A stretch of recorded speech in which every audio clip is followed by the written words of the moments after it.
안녕하세요. 썰TV 시청자 여러분. 오늘 사연은 의사인 척 저를 속이고 결혼하려고 했던 예비 남편과 그런 예비 남편의 아이를 가졌다며 저를 찾아온 친구에게 한 방 먹인 사연입니다. 지금 바로 시작하겠습니다. 저와 예비 남편은 연애 1년 8개월을 하고 결혼을 앞둔 예비 부부였습니다. 저는 라이프 스타일숍, 그러니까 인테리어 소품이나 그릇 등 집안을 꾸미는 모든 것을 판매하는 일을 하고 있었고 예비 남편은 의사였죠. 교차점이 거의 없다시피 한 저희가 처음 만난 것은 바로 제가 운영하는 가게였습니다. 그날은 각종 컵과 그릇들이 들어온 날이었는데 하나하나 확인을 하며 정리를 하고 있었어요. 그런데 왜 그런 날 있잖아요. 손에 참기름이라도 바른 것인지 평소엔 그런 적이 단 한 번도 없는데 계속 물건이 미끄러지는. 그날이 딱 그런 날이었습니다. 새로 들어온 상품이기도 하고 저도 집에다 가져다 놓고 싶을 만큼 마음에 쏙 든 머그잔이라 조심조심 살펴보고 있었어요. 그런데 그때 손에서 확 미끄러지더라고요. 컵 하나 그냥 놓치면 되는데 그게 또 싫어서 바둥바둥하다 전시되어 있던 다른 접시들까지 팔꿈치에 부딪히며 와장창 다 깨져버렸습니다. 그 덕에 파편들이 여기저기 튀어 저도 다치게 되었고요. 저도 너무 놀라 당황을 했고 우선 파편부터 치우려고 움직이려던 그때였죠. 움직이지 마세요. 다리에 피나요. 일단 거기에 가만히 있어요. 마침 손님으로 왔던 예비 남편이 저를 발견하게 되었고 다급히 저에게 다가와 위험한 파편을 다 치워주고 다친 손과 발까지 치료해 주었습니다. 괜찮아요. 병원 가면 되는데. 제가 이래봬도 의사거든요. 바로 앞에 의사가 있는데 굳이 병원까지 갈 필요가 있을까요? 그리고 상처들이 깊지 않아서 그냥 소독만 하고 약만 바르면 될 것 같아요. 아니, 그런 뜻이 아니라 저는 괜히 저 때문에 수고스러우시니까 옷에 피도 묻은 것 같은데. 아니요. 오늘 마침 일도 없어서 한가해요. 저는 괜찮으니까 혹시나 아프시면 말씀이나 좀 해주세요. 예비 남편은 정성껏 제 상처들을 치료해 주었고 그렇게 저는 예비 남편을 의사라고 생각하게 되었죠. 그 후로도 예비 남편은 잊을만 하면 가게로 오더라고요. 이제 상처는 다 나았냐? 요즘엔 어떤 소품이 인기가 많냐? 이런저런 질문을 하곤 했습니다.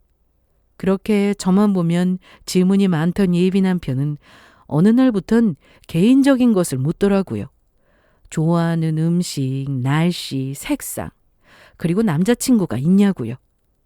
눈치가 없었던 저는 그제서야 예비 남편이 저에게 관심이 있다는 것을 알게 되었고 그때부터 저희는 개인적으로 만나기 시작했어요. 그렇게 1년 8개월을 잘 만나 결혼 이야기까지 오가게 된 것이었습니다. 연애하는 동안 예비 남편은 정말 완벽에 가까운 사람이었어요. 바쁜 와중에도 챙겨주는 게 몸에 밴 사람이었고 제가 가게에서 힘들다고 하면 퇴근하고 와서 정리 도와주고 가기도 했었죠. 의사라는 직업 특성상 불규칙한 스케줄이 많을 텐데도 연락 한번 소홀한 적이 없었고요. 저는 처음 치료해줬던 그 침착함이 연애하는 내내 그대로였어요. 뭔가 흔들리거나 불안한 게 없는 사람처럼 보였으니까요. 지금 생각해보면 그게 다 연기였다는 게 소름 돋지만 그땐 진심으로 믿었습니다. 그러니 결혼 이야기가 나왔을 때도 당연한 수순처럼 느껴졌어요. 연애 때와는 달리 결혼 이야기가 오가기 시작하니 당연히 양갓집 어른들을 찾아뵙게 되었어요. 친정에선 남편에 대해 평가를 한다라는 느낌보단 우리 가족으로 환영한다는 분위기였는데 시댁은 전혀 그렇지 않더라고요. 우선 예비 시모는 저를 보자마자 이런저런 질문을 쏟아냈습니다. 듣자니 가게 한다고 하던데 규모는 큰 편이야? 매출은 일정하고? 부모님들은 어디 사셔? 건강에 문제 없으시고? 규모는 보통이고 매출은 다행히 일정한 편이에요. 부모님들 다들 건강하시고요. 그나마 건강은 하시니 다행이네. 자가는. 맞지? 이런 질문 기분 나쁠 수 있겠지만 이런 게 사실 가장 중요하지 않니? 그러니까 너무 고깝게 들지 말고 거짓말할 생각도 말고 솔직하게 말해. 모조리 다 궁금할 수도 있죠. 하지만 첫 만남에 첫인사 대신 저런 질문을 받으니 저도 썩 기분이 좋지만은 않았습니다. 거기에다 이런 말을 꼭 덧붙이더라고요. 우리 아들이 의사인데 며느리나 며느리 집이 그래서야. 우리 집이요? 굳이 따져보자면 부족한 것도 아니고 평범한 수준보단 조금 더 넉넉한 편이었습니다. 그게 시댁의 눈에 차지 않을 뿐이었죠. 시댁은 조금 넉넉한 집안에다가 아들까지 의사이니 예비시모 콧대가 어마무시한 것이었습니다. 하지만 아무리 잘났고 예비시모 콧대라 하늘을 찌르려고 한다 해도 사람을 앞에 앉혀놓고 저런 말은 아니지 않나요? 한숨은 물론이고 혀까지 뚫뚫 차는데 제가 기가 다 막히더라고요. 그런 예비시모를 보며 하고 싶은 말이야 너무나도 많았지만 일단 참았습니다. 그때까진 제 기준으로 예비시모는 어른이었으니까요. 말 그대로 인고의 천만남의 시간이 지나고 집으로 돌아오는 길 내내 아무 말도 하지 않았습니다. 예비 남편도 눈치를 챘는지 평소엔 틀어놓던 차한 음악도 그날만큼은 켜지 않더라고요. 창밖을 보는 척했지만 사실 아무것도 보이지 않았어요. 머릿속에선 예비시모의 목소리가 계속 맴돌았습니다. 우리 아들이 의사인데 며느리 집이 그래서야. 그 말이 귓가에 붙어서 떨어질 생각을 안 하더라고요. 차는 저희 앞에 멈춰섰고 그제야 감정이 올라왔습니다. 화가 난 건지 서러운 건지 창피한 건지 그것도 잘 구분이 안 됐어요. 그냥 여러 감정이 한꺼번에 몰려오는데 딱히 이름 붙이기가 어렵더라고요. 그리고 그때 제 눈치만 살피던 예비 남편이 먼저 말을 꺼냈습니다. 자기야, 오늘 엄마가 좀 심했던 거 알아. 내가 진짜 미안해. 미안하다는 말이 귀에 들리지도 않더라고요. 저는 그냥 예비 남편을 바라보며 머리에 있는 말을 그대로 해주었어요. 아무래도 우리 결혼 다시 생각해보자. 이건 너무 아닌 것 같아. 결혼 전부터 어머님이 저렇게나 날 탐탁지 않은 티를 팍팍 내시는데 아무래도 이 결혼은 하지 않는 게 좋겠어. 그게 무슨 말이야. 우리 엄마가 오늘 좀 심했던 거 알아. 내가 다 사과할게. 그리고 엄마한테도 오늘 좀 심했다고 앞으로는 그러지 말라고 할게. 미안해 정말. 자기만 이렇게 말하고 사과한다고 달라질 문제가 아니라는 거 알잖아. 내가 보이기엔 어머님 절대 변하거나 하실 분 아니야. 누구 말 들을 사람도 아닌 것 같고. 일단 내가 이야기해볼게. 날 좀 믿어주면 안 될까? 예비 남편은 끝까지 자신이 알아서 해결할 수 있다며 조금만 믿어달라고 하더군요. 저는 알겠다고 했습니다. 시모의 행동이 잘못되었고 결혼을 다시 생각하게 만드는 큰일은 맞지만 예비 남편과 그대로 헤어지는 건 저도 너무 힘든 결정이었으니까요. 하지만 그 뒤로도 예비 시모의 행동엔 큰 변화가 없었습니다. 조금 달라진 걸 꼽으라면 말수가 적어졌다는 것 정도요? 하지만 그 표정으로 제가 마음에 들지 않는다는 티를 다 내고 있었기에 만날 때마다 저도 기분이 확확 상하곤 했죠. 그런 상황이 이어지니 예비 남편도 저도 힘들었습니다. 예비 시모만 만나지 않았으면 그보다 더 좋을 수가 없다는 생각이 들 만큼 잘 맞고 싸울 일도 없는 사이인데 예비 시모만 만났다 하면 싸움이 되니까요. 그렇다고 해서 결혼 준비를 하려는데 예비 시모를 아예 무시할 수도 없는 노릇이었고요. 그렇게 고민이 많아지다 보니 한숨만 늘더군요. 그러던 어느 날 예비 시모에게 연락이 왔습니다. 병원 일로 바쁜 아들은 빼고 둘이서 따로 보자고 하더라고요. 무슨 말을 하려는 건지 짐작이 가진 않았지만 거절할 명분도 없어서 나갔더니 이런 말까지 하더라고요. 너 이 결혼 꼭 해야만 하겠니? 네가 날 버틸 수 있다고 생각하는 거야? 요즘 따라 우리 아들이 나한테 말 좀 예쁘게 하라고 하는 걸 보니까 네가 뭐라고 한 모양인데 네가 어떻게 해도 난 안 변해.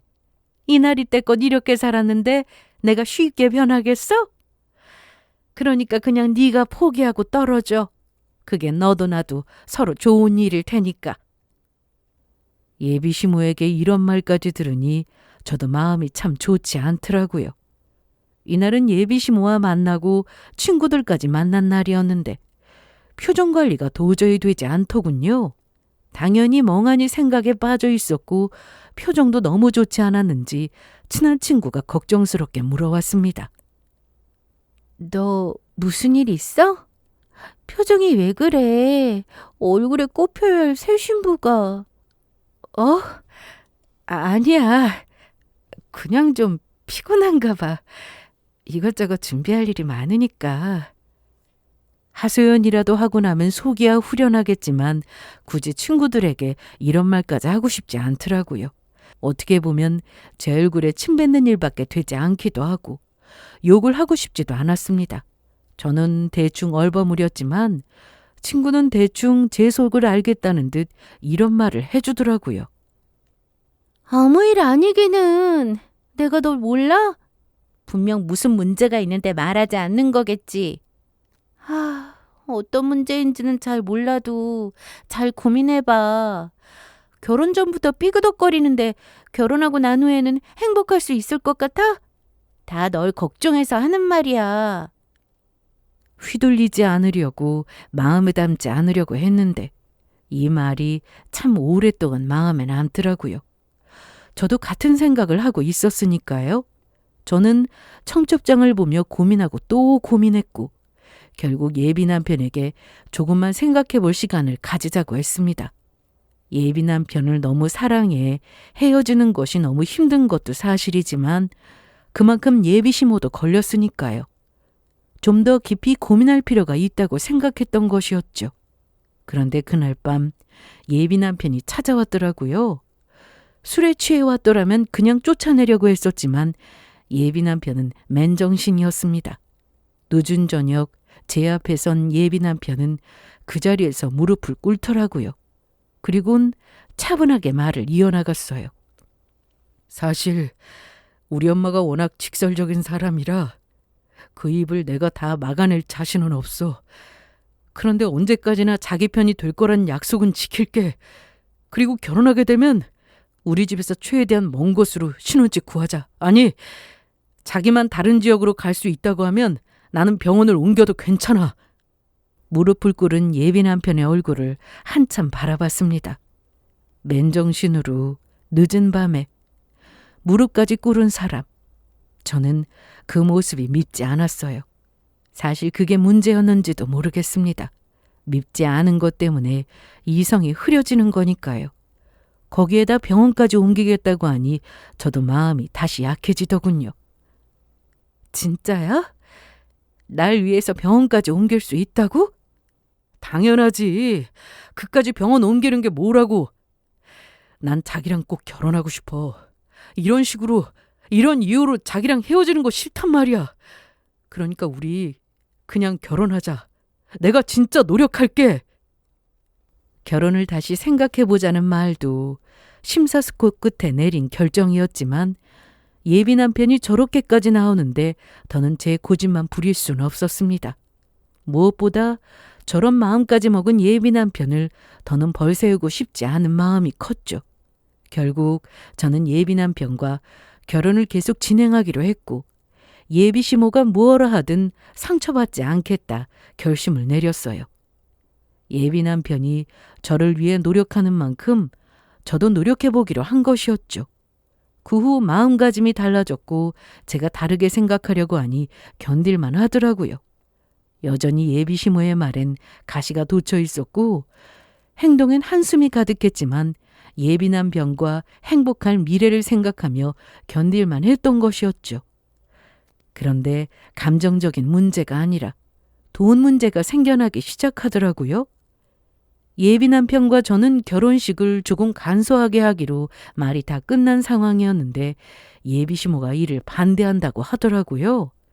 그래서 저는 어느 선까지 맞춰줄 의향이 있다고 했고 그 말을 들은 예비 시모가 저에게 웨딩홀로 데리고 가더라고요. 그곳은 초호화 웨딩홀로. 저는 생각지도 못한 금액의 식장이었습니다. 아무리 제가 어느 정도 선을 맞춰준다고는 했지만 이건 선을 맞추는 정도가 아닌 가랑이가 찢어질 정도였어요. 여기요? 어머님, 여긴 너무 과하지 않을까요? 홀도 너무 크고 금액도 엄청날 건데요. 저희는 이렇게까지 비싼 결혼식장 바라지 않아요. 내가 원해 내가. 그리고 당연히 비싸겠지. 그러니까 여기서 하자는 거 아니니? 네가 결혼할 남자가 의사라는 건 잊은 건 아니지? 오는 손님들도 죄다 의사일 텐데 이 정도는 해야 우리 아들 면이 서지. 그리고 우리 집안에서 오는 손님들도 보통 사람들인 줄 알아? 다들 자기 자리에서 방귀 좀 뀌는 사람들이 모일 텐데 이 정도는 해야 체면이 서지. 네, 그렇겠네요. 그래. 그리고 결혼식 비용은 당연히 반반인 건 알지. 누구 손님이 더 많든지 간에 무조건 반반 계산이니까 부모님께도 그렇게 전해. 그렇다고 해서 본전 생각한다고 어중이 떠중이 이상한 손님 다 부를 생각하지 말라는 말도 전해주고 격을 갖추자는 뜻인 거 알지? 과하긴 하지만 예비 시모의 말이 또 틀린 건 아니었기에 식장 정도는 그 뜻에 따라주자 싶었습니다. 저도 한 번뿐인 결혼, 좋은 식장에서 호화스럽게 결혼식 올리면 좋은 일이다 생각하면서요. 거기까지는 저도 참아보려고 했어요. 이해되지도 않았고 사실은 돈 낭비라고 생각하면서도 이해해 보려고요. 그런데 제가 도저히 이해할 수도 없고 참을 수도 없는 제안을 또 하더군요. 그날은 웨딩홀을 예약하고 난 후 며칠이 지난 평일 낮이었습니다. 급하게 갈 곳이 있다고 난리여서 가게를 잠시 닫고 예비 시모와 만난 날이었죠. 도대체 어딜 그렇게나 급하게 저를 데리고 가나 했더니 상가더라고요. 그것도 엄청 넓은 상가의 말이에요. 어머님, 여기는 어디예요? 왜 저를 여기에? 어떠니? 네 남편 병원으로 위치, 크기, 유동 인구까지 뭐 하나 빠지는 것이 없이 완벽한 곳 같지 않니? 네? 남편 병원이요? 저 그런 말은 못 들었는데 개원 생각하고 있으셨어요? 개원이라니. 남편이 의사이니 언젠가는 개원을 하고자 하는 날이 오겠지 하고 생각은 했었어요. 그런데 결혼과 동시에 개원이라니. 심지어 예비 남편에게 들은 것이 전혀 없어 조금 당황스럽더라고요. 저는 저도 모르게 말을 더듬어졌고 모든 말이 의문형으로 끝날 수밖에 없었습니다. 그런데 제 물음에 시모는 아주 당연하다는 듯 이런 답을 하더라고요. 생각하고 말고 할 문제가 아니잖아. 당연히 개원해야지. 그것도 네가 개원시켜줘야 하는 거잖아. 의사 남편하고 결혼하는 여자가 개원까지 해주기. 이건 공식 같은 건데. 몰랐니? 참 기가 막히더라고요. 의사 아들 가진 요새가 하늘을 찌른다고 하더니 예비 시모는 제가 해준다고 한 적도 없던 개원을 꿈꾸며 강요까지 하고 있었습니다. 그것도 100평은 되어 보이는 상가 한가운데 서서요. 저는 알지도 못하는 공식을 들이밀며 당당하게도 병원을 요구하는 예비 시모의 행동이 너무 황당해 말문이 막히더라고요. 그런 저를 향해 한번 비웃은 예비 시모는 부동산 사장님 명함을 쥐어주며 이렇게 말했습니다. 이 양반이 병원 상가는 기가 막히게 잘 찾아내니까 여기가 마음에 들지 않으면 이 사람한테 연락해봐. 될 수 있으면 결혼 전에 오픈했으면 좋겠지만 그게 부담이면 계약까지만 해도 되니 너무 조급하게 생각하지 말고. 저는 기한이 중요한 것이 아니라 개헌을 제가 해줘야 한다는 것 자체가 문제인 것인데 예비 시모는 아주 다른 문제를 걱정하고 있더라고요. 저는 일단 명함을 받았습니다. 그곳에서 예비시모와 더 대화를 해봤자 제 감정만 상할 것이 분명했으니까요. 그 기막힌 날이 지나고 저는 생각이 많았습니다. 며칠 동안은 예비 남편의 연락도 받지 않고 혼자 생각을 정리하는 시간을 보냈던 것 같아요. 그런데 그 타이밍에 친구가 찾아왔더라고요. 그때 저에게 조언을 해주었다던 친하다던 그 친구 말입니다. 생각이 많은 사람은 저인데 친구의 표정이 저보다 더 좋지 않더라고요. 울고 싶은 사람은 난데 왜 네가 울 것 같은 얼굴이야. 무슨 일 있어? 저는 친구를 봤고 친구는 눈물까지 흘리며 저에게 임신 테스트기를 내밀더군요. 선명한 두 줄과 계속 울기만 하는 친구. 저는 그 상황이 무척이나 당황스러웠습니다. 친구는 처녀였으니까요. 물론 처녀도 임신을 할 수가 있겠죠. 하지만 문제는 그 임신이 친구가 원해서 한 임신인 건지 그렇지 않은 것인지 저는 전혀 알 수가 없다는 것이었죠.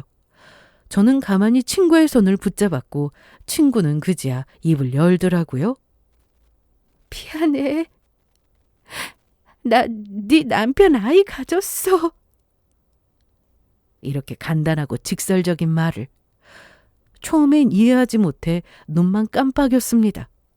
평소엔 두 사람이 가깝게 지낸 것도 아니었고 제가 친구들을 소개해 준 자리 그 딱 한 번이 처음이자 끝이었습니다. 그런데 그 만남을 시작으로 바람을 피우고 애까지 만들었다니 저로서는 그 말이 쉽게 이해가 되지 않았죠. 아니 잠시만. 그러니까 이 테스트기가 네 거고 네 뱃속에 있는 애 아빠가 내가 결혼하려고 하는 그 인간이라는 말이야? 정리하자면 두 사람이 바람을 피우고 있었다? 미안해. 나도 이렇게 될 거라고는 생각도 못했어. 그냥 처음엔 내가 몸이 좀 좋지 않아서 이것저것 물어보느라 시작한 연락이 이렇게 돼버렸지 뭐야. 미안해. 두 사람은 첫 만남에서 저도 모르는 사이 연락처를 주고받은 모양이었어요. 그러다 친구, 아니 상간녀가 먼저 연락을 하기 시작했고 예비 남편도 그 연락을 받아주며 시작되었다고 했습니다. 아마 친구는 제가 결혼하게 될 의사 남편이 부러웠고 그래서 빼앗기 위해 의도적으로 접근을 한 것이 뻔히 보이더라고요. 처음엔 울던 상간녀의 눈엔 어느새 눈물이란 없었습니다. 저에게 미안해하는 마음도 눈물과 함께 닦아내버렸는지 미안하다고 말은 하고 있지만 그 표정에선 진심이라고 느껴지지 않았죠. 화가 났냐고요? 배신감이 느껴졌냐고요? 당연하죠. 그래도 믿었던 친구였으니까요. 자그마치 10년이나 된 친구의 배신이라 당연히 마음이 아팠습니다. 하지만 그뿐이었어요. 슬프다거나 그 배신감에 이제 어떻게 해야 하나 희망이 없고 앞길이 막막하진 않았어요. 오히려 웃음이 났어요. 아니야. 미안하긴 뭐가. 축하해. 임신도 그렇고 나머지도. 뭐라고? 축하한다고? 너 똑바로 들은 거 맞아? 내가 너랑 결혼하려고 했던 남자랑 바람났다니까? 그리고 애까지 가졌다고. 이제 너 그 남자랑 결혼 못한다는 뜻이야. 똑바로 알아들은 게 맞긴 해? 다 알아들었고 축하한다는 말도 진심이야. 그리고 미안해하지 마. 나는 오히려 고마운걸? 비꼬는 거냐고요? 아니요. 저는 진심이었습니다. 그리고 이 모든 말이 진심인 것엔 다 이유가 있었죠. 다시 시간을 거슬러가 예비시모가 상가를 보여준 날. 저는 예비시모를 돌려보낸 후 저는 즉시 예비 남편의 병원으로 향했습니다. 혹시나 방해될까 싶어 한 번도 가본 적 없었던 병원이었는데 이런 일로 첫 방문을 하게 돼버렸죠. 예비 남편이 퇴근할 때까지 기다릴 수 없을 뿐더러 전화도 받지 않으니 제가 직접 가는 수밖에요. 가는 내내 예비 남편에게 전화를 했지만 받지 않았고 결국 저는 예비 남편의 병원에 도착을 했습니다. 그런데 예비 남편이 없더라고요. 잠시 자리를 비웠다 정도에 없다가 아닌 아예 그런 사람은 없다고 했습니다.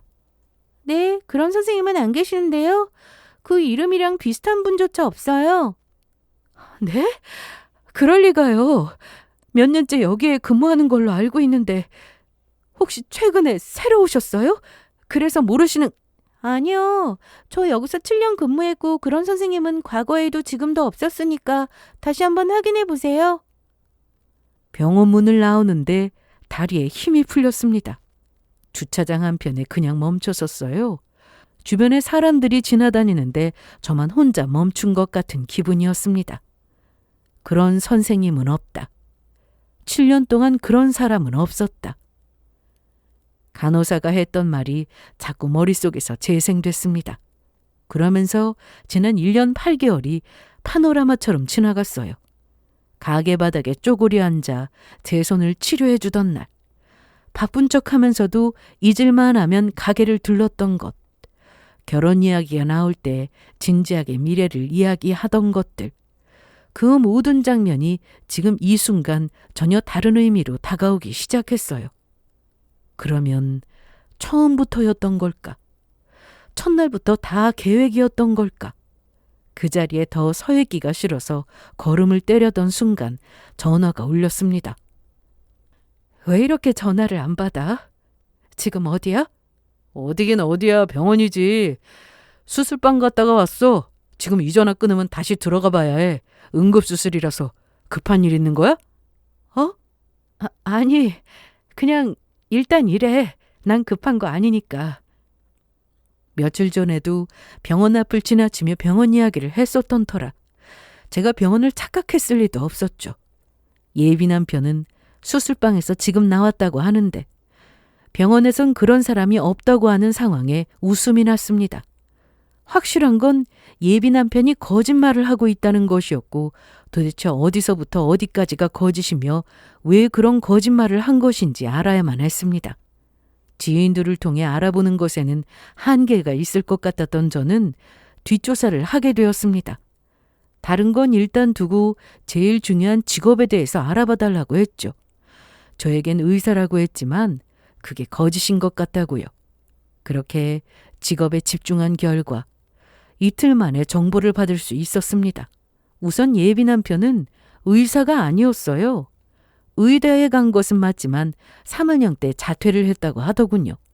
의사 면허는 당연히 없었고 지금은 그냥 아르바이트나 하며 변변한 직장도 없는 백수나 다름이 없었습니다. 이런 백수 아들을 두고 예비 시모는 왜 그렇게 콧대 높게 굴었고 개원까지 해줘야 한다고 강요를 한 것이냐고요? 그거야 당연히 예비 시모도 아들이 자퇴한 것을 모르고 있기 때문이었습니다. 예비 남편은 자퇴 후에도 수년간 부모한테 재학 중이며 인턴, 레지던트, 재원 준비 중으로 거짓말을 이어온 것이었죠. 한마디로 의대에 적응을 하지 못해 자퇴를 하고 난 후 재수도 실패하며 사회에서 낙오가 되었는데 부모에게는 차마 말을 하지 못하는 상황이 지금까지 이어져 거짓말이 생활이 된 것이었습니다. 처음부터 저렇게까지 당당하진 않았을 거예요. 처음엔 양심에 찔리기도 했고 미숙하기도 했겠죠. 그런데 의사 행세를 해봤더니 사람들 대우가 달라지는 것이 느껴졌고 그렇게 반복되는 인생을 살다 보니 이젠 삶의 일부가 되어버린 것이었죠. 결혼할 여자도 속일 만큼이요.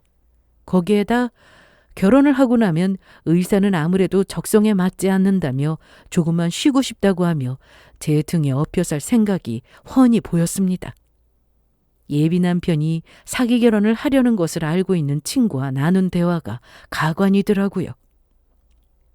너 이대로 결혼해도 되는 거야? 사실 사기 결혼이잖아. 그냥 결혼하기 전에 사실은 의사 아니라고 다 밝혀. 그러다 들키면 진짜 빼박 사기라고 사기. 미쳤냐? 이제 결혼이 코앞인데 그딴 말을 왜? 일단 결혼부터 하고 신혼여행 다녀와서 잠시 쉬고 싶다고 하면 돼. 병원에서 오래 있다 보니까 우울증이 오는 것 같다면서 쉬고 싶다고 하고 쉬면서 집사람 가게나 같이 하면 되지. 우리 엄마도 아들이 우울증 오게 생겼다는데 우길 수도 없을 테고 말이야. 계획이야 그럴듯하다마는 어쨌든 들키지만 마라. 어머니한테도 그렇고 나는 네 부인 될 사람도 무섭지만 어머니가 더 무섭다. 너 이때까지 속인 거 아시는 날은 진짜 뼈도 못 추릴 거야. 아이 진짜 재수없는 소리. 절대 안 들킨다니까. 그러니까 재수없는 소리 그만하고 결혼식에 와서 입 조심이나 해. 이처럼 예비 남편의 계획은 아주 잘 세워져 있더라고요. 결혼 후 제 등골을 빼먹고 살 계획까지도요. 이 모든 사실을 안 저는 당연히 파혼을 결심하고 있었습니다. 의사가 아니어서가 아니었어요. 의사라고 거짓말을 한 것 때문이었죠. 거짓말이 습관처럼 되어버린 사람과 함께 인생을 살아갈 수는 없을 거니까요. 거기에다 스스로 최선을 다해 살 생각은 하지 않고 제 등에 업혀 살려는 기생충 같은 남자는 저도 필요가 없었죠. 그런데 어떻게 파혼 의사를 밝혀야 하나 고민하는 사이 상간녀가 찾아온 것이었습니다. 저에게 또 다른 파혼 사유를 가지고 말입니다. 그러니 제가 고맙겠어요? 안 고맙겠어요? 너무나도 고마웠고 상간녀에게 한 말은 모조리 진심이었죠. 무슨 생각하는지 알겠는데 나 축하한다는 말 진짜 진심이야. 그러니까 나 이제 가봐도 되지? 피차 서로 얼굴 오래 보고 있어서 좋을 거 없잖아? 나도 너 계속 보고 있기 힘들어서 말이야. 잠시만. 여기로 네 예비 남편이랑 네 예비 시어머니 불렀어. 오늘 확실하게 마무리할 것 같아서 말이야. 상간녀는 아예 작정한 모양이었습니다. 그 자리로 시간차를 두고 예비 남편과 예비 시모도 불렀다고 하더라고요. 그 자리에서 완전 깨끗하게 마무리할 건 하고 자기가 완전히 제 자리를 꿰차겠다는 뜻이었죠. 오랫동안 친구로 지냈지만 상간녀가 그렇게까지 철두철미한 인간이란 걸 처음 알았지 뭐예요? 어쨌든 상간녀가 깔아놓은 판이 저에게 오히려 도움이 되니 그 장단에 춤 한번 춰보기로 했습니다. 저는 상간녀가 시키는 대로 그 자리에 앉아 기다렸고 얼마 지나지 않아 예비 남편과 예비 시모가 헐레벌떡 달려오더라고요. 두 사람이 오자마자 상간녀는 임신 테스트기를 건네며 모든 사실을 밝혔습니다. 예비 남편은 사색이 된 얼굴로 저를 보고 있었습니다. 자기야, 내 말 좀 들어봐. 그게... 아니, 됐어. 이미 이야기 다 들었고 난 이제 너한테 미련 없어. 그냥 우리 파혼하자. 네가 너무 좋아서 10년 된 친구도 배신하고 네 애까지 가진 저 여자랑 행복하게 잘 살아. 무사 출산하고. 저는 그 자리에서 곧장 파혼을 하자고 했고 전 예비 남편은 더 하얗게 질려갔습니다. 상간녀는 성공했다는 듯 저에게만 보이게 씩 웃고 있었고요. 그 모든 것이 지긋지긋해서 그냥 모든 걸 밝혀주고 끝내야 하나 고민스럽던 그 순간 전 예비 시모가 여전히 표정 변화 하나 없는 얼굴로 이렇게 말하더군요. 저렇게 몸 함부로 굴리는 것이 몸에 들어앉은 게 정말 내 아들의 자식인지 아닌지 내가 어떻게 알아? 난 첫단에 인정할 수 없어. 그러니까 예정대로 네가 결혼해. 어디서 저딴 걸 내 아들 옆에 붙이려고? 전 예비 시모가 보통 사람은 아니라고 늘 느꼈지만 그 순간에도 전혀 흔들리지 않고 저런 말 하는 걸 보아하니 정말 대단하긴 대단한 사람이라는 생각이 들더라고요. 와라는 감탄사가 절로 나올 법한 대사였죠. 상간녀도 저와 마찬가지로 많이 놀란 듯 하더라고요. 하지만 저와는 다른 종류의 놀람이었죠. 저는 그저 놀람이었다면 상간녀는 화를 잔뜩 올린 놀람이었습니다. 어머님, 무슨 말씀을 그렇게 하세요? 저 함부로 몸 굴리고 다니는 그런 여자 아니라고요. 얘 다른 남자 아니고 어머님 아들애 맞아요. 내가 말했지? 그딴 거 못 믿는다고. 10년 친구도 배신한 애가 만난 지 몇 개월도 안 된 남자 속이는 게 어렵겠어? 아니에요. 진짜 상진 씨 애 맞아요. 유전자 검사 같은 거 하면 되잖아요. 상간녀는 억울하다는 듯 고함을 쳤고 전 예비시모는 대답도 하지 않고 상간녀에게 시선을 거두었습니다.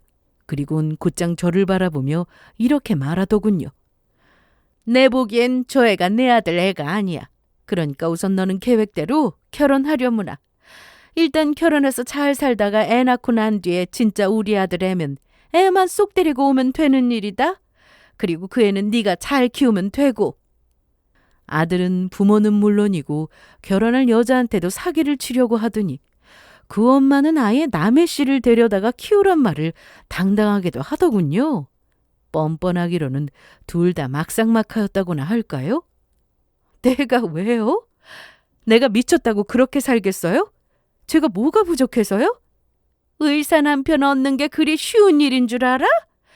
네 친구는 의사 남편 한번 얻어보겠다고 친구까지 배신하고 몸으로 남자를 꿰지 않았니?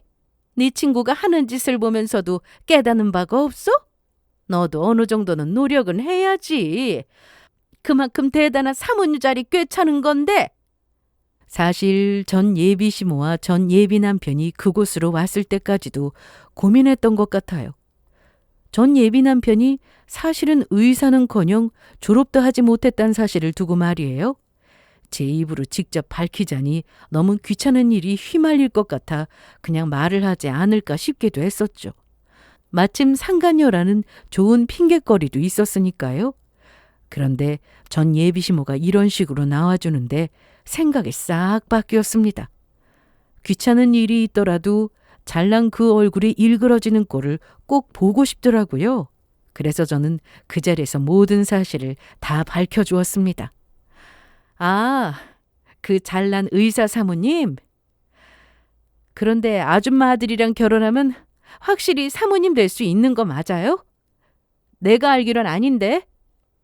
그게 무슨 말이니? 아줌마 아들, 의사 아니라고요.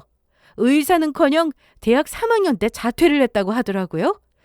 지금은 무직, 아르바이트나 전전하면서 사기 결혼이라 하려는 주제에 바람까지 피우는 아주 파렴치한 인간이죠. 그런 남자랑 결혼에다가 남의 애까지 키워야 한다? 아줌마 같으면 그러고 싶겠어요? 제 말이 끝나자마자 전시모는 제 멱살을 잡았습니다. 뭐라고? 너 다시 말해봐. 우리 아들이 의사가 아니라니. 그게 무슨 말도 안 되는 소리야. 너 증거 있어?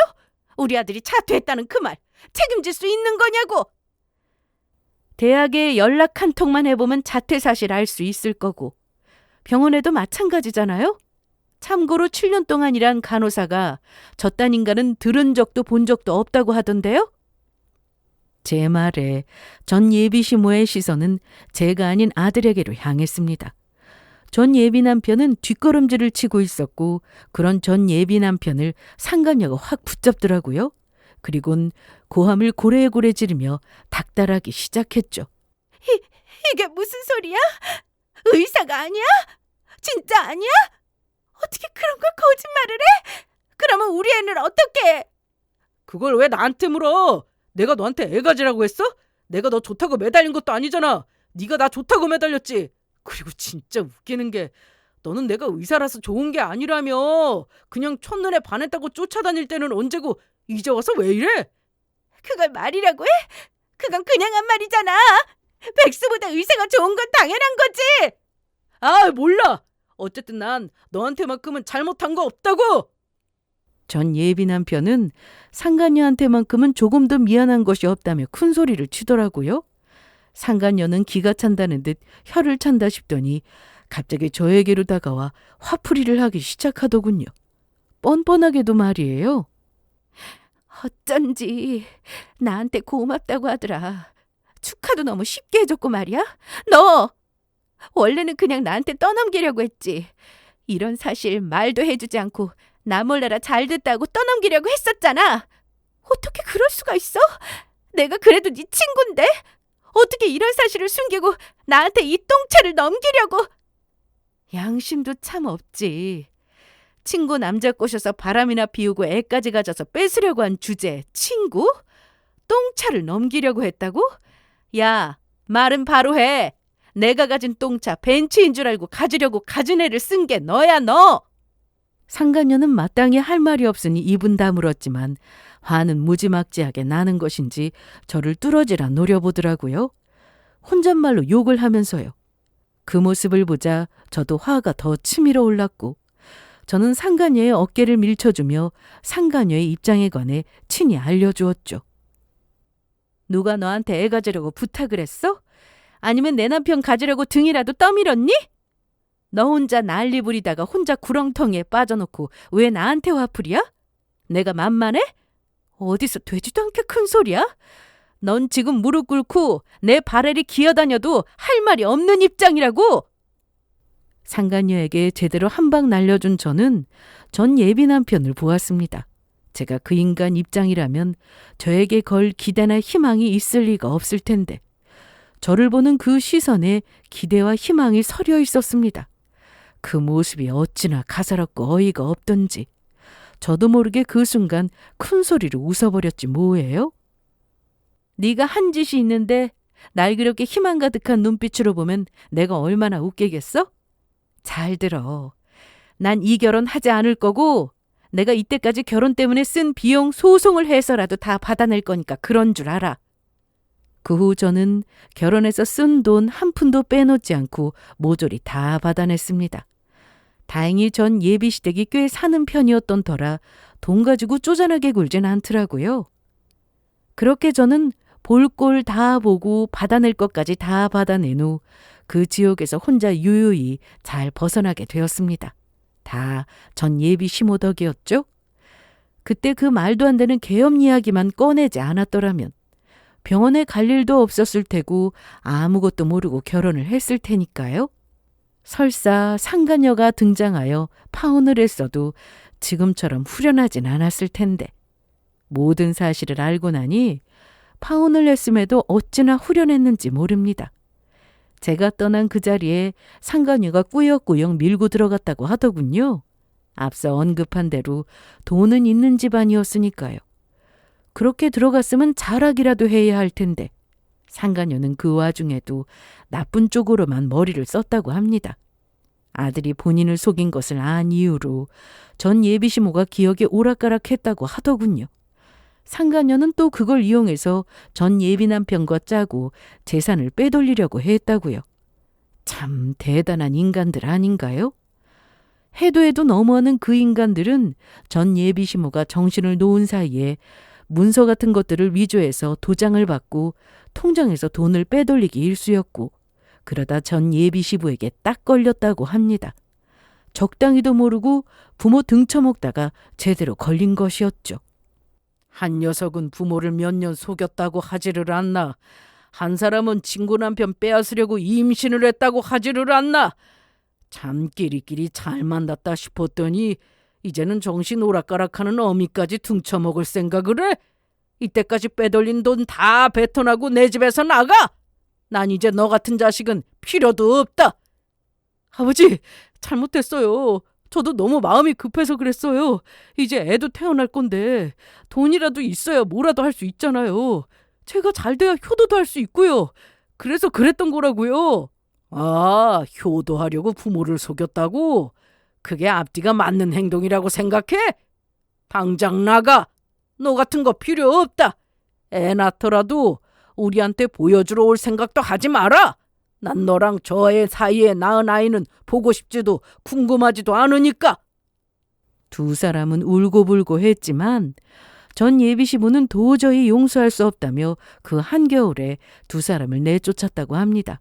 그 후 뒤늦게 정신이 돌아온 전 예비시모에게 상간녀가 찾아가 뱃속에 애를 들이밀며 울고불고 빌었지만 이미 모든 사실을 전해들은 전 예비시모는 상간녀의 뺨을 후려쳤다고 하더군요. 감히 네가 날 찾아와? 왜? 내가 또 정신이 오락가락 할까 봐서? 이 인간 같지도 않은 것, 상종할 가치도 없는 인간! 앞으로 나 찾아오지도 마. 그리고 네 남편한테도 똑똑히 전해! 내가 낳은 게 짐승인 걸 알았으니 이제 버리겠다고! 연 끊을 거라고! 그러니 다신 찾아오지 말라고 전해! 그렇게 연이 끊기고 난 후 돈이 없어도 너무 없으니 주변 친구들에게 연락이 왔다고 하더군요. 하지만 이미 저의 일이 소문이 다 난 뒤라 그 누구도 도움을 준다고 나서지 않았죠. 결국 단칸방을 겨우 얻은 두 사람은 날마다 돈돈거리며 살고 있다고 하더군요. 의사 남편 얻겠다고 10년 친구 등에 칼 꽂은 결말치고는 참 초라하더라고요. 벤츠인 줄 알고 빼앗은 게 알고 보니 굴러가지도 않은 차였던 거니까요. 들리는 소문엔 상가녀 입에서 너 잘하는 사기를 쳐서라도 돈 좀 벌어와. 돈이라도 있어야 애도 낳고 밥도 먹고 살 거 아니야. 이런 말까지 나온다고 하는 걸 보니 정말 갈 때까지 갔다고 생각했네요. 마지막에 정말 기적처럼 지옥행 열차에서 잘 빠져나온 저는 아주 잘 지내고 있어요. 결혼은 물론이고 연애도 하지 않고 있는데요. 경험한 일이 있기도 했지만 굳이 연애 자체를 하고 싶지 않다고나 할까요? 사람에 대한 믿음이 아예 사라졌다고는 할 순 없지만 아무래도 저에게 가깝던 두 사람의 배신이었던 터라 조금은 영향이 있는 것 같기도 합니다. 그래서 그런지 요즘엔 혼자만의 시간을 즐기고 있는데요. 예전엔 혼자 있으면 외롭고 남자친구가 없으면 연애하고 싶었거든요. 그런데 요즘엔 온전히 혼자인 시간이 왜 그렇게 좋은지 모르겠어요. 퇴근하고 아무도 없는 집에 들어가는데 그게 쓸쓸하기는커녕 편안하게 느껴지더라고요. 아마 한동안은 연애도 없이 혼자 지내도 될 것 같습니다. 요즘엔 새로운 취미가 생겼는데요. 그건 바로 도자기 공예입니다. 처음엔 그냥 시간이나 때워볼까 싶어서 시작했는데 막상 해보니까 이게 또 생각보다 재밌더라고요. 흙이 손 안에서 모양을 잡아가는 걸 보고 있으면 머릿속이 조용해지는 느낌이에요. 언젠가는 제 가게에 놓아도 될 만큼의 그릇과 소품을 만들 수 있는 날까지 부지런히 배워보려고요. 혹시 모르잖아요. 제가 만든 작품이 없어서 못 팔 정도의 상품이 되는 날이 올 수도 있으니까요. 어쨌든 전 지금처럼 이것저것 배우고 뭐든 하고 싶은 대로 자유롭게 살아가 보려고 합니다. 이렇게 살아가다 보면 또다시 제 짝이 나타날 수도 있고 아니면 길 끝까지 혼자 갈 수도 있겠죠. 그 여정에 누군가 있든 아니면 혼자이든 상관없이 그 끝에서 정말 행복한 인생이었다고 생각하고 떠올릴 수 있다면 그거면 되지 않을까요? 이렇게 제 사연도 끝이 났는데요. 들으시면서 어떠셨나요? 황당하기도 하고 어이없기도 하고 또 어떤 부분에선 속이 시원하기도 하셨으면 좋겠네요. 저도 다른 이야기를 들으며 그랬거든요. 어쨌든 제 이야기가 저와 비슷한 상황에서 힘들어하는 분들에게 조금이나마 희망과 용기가 되었길 바라며 저는 이만 물러가 보려고 합니다. 완연한 봄 그리고 찬란한 봄이라고들 하는데요. 이 따뜻한 봄날에 봄 날씨보다 더 화창한 미소가 지어지는 하루가 되길 바랄게요. 긴 이야기 함께 해주셔서 감사드리며 행복하세요.